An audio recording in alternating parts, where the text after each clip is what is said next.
When Antony Blinken landed at Ben Gurion Airport on Monday, he said he had arrived at a pivotal moment. By the end of his 2-day visit, it is clear he had more than one moment in mind. Israel and the occupied West Bank are currently gripped by a level of violence unmatched in years, which show signs of slipping much further out of control. But there are several pivotal moments converging, and the Americans are worried.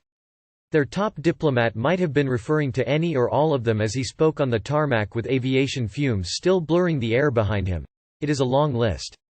First is the accelerating rate of bloodshed. Next comes the most radically nationalist governing coalition in Israel's history, led by Prime Minister Benjamin Netanyahu, who is on trial on corruption charges, which he denies. The coalition is asserting exclusive Jewish rights to all the land, i.e. ending any idea of a future independent Palestinian state.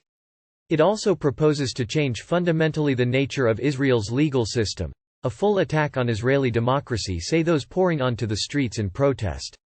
Then there is a near-complete collapse in control by the Palestinian Authority, PA, in parts of the occupied West Bank, seeing waves of Israeli military raids and helping create a new generation of armed militants, an aging and unpopular PA leader, who this year marks year 18 of his 4-year elected term in office, and his announcement last week to ditch so-called security coordination with the Israelis, a move that could lead to a complete security collapse in the West Bank. Much of this has been years in the making. And after the U.S. made a series of unprecedented announcements for the region under former President Donald Trump, the Biden administration has been winding many of them back. It is left able to prioritize only what it thinks is possible in the immediate term. Forget any sudden talk of pursuing a two-state solution, the long-held international formula for peace. This is crisis management. Mr. Blinken kept using two phrases, calling for calm, and upholding our shared values.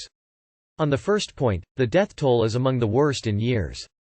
In the last 10 months there have been waves of lethal Israeli military search and arrest raids in the occupied West Bank, a deadly round of fighting between Israel and Palestinian militants in Gaza, and a spate of deadly attacks by Palestinians against Israelis.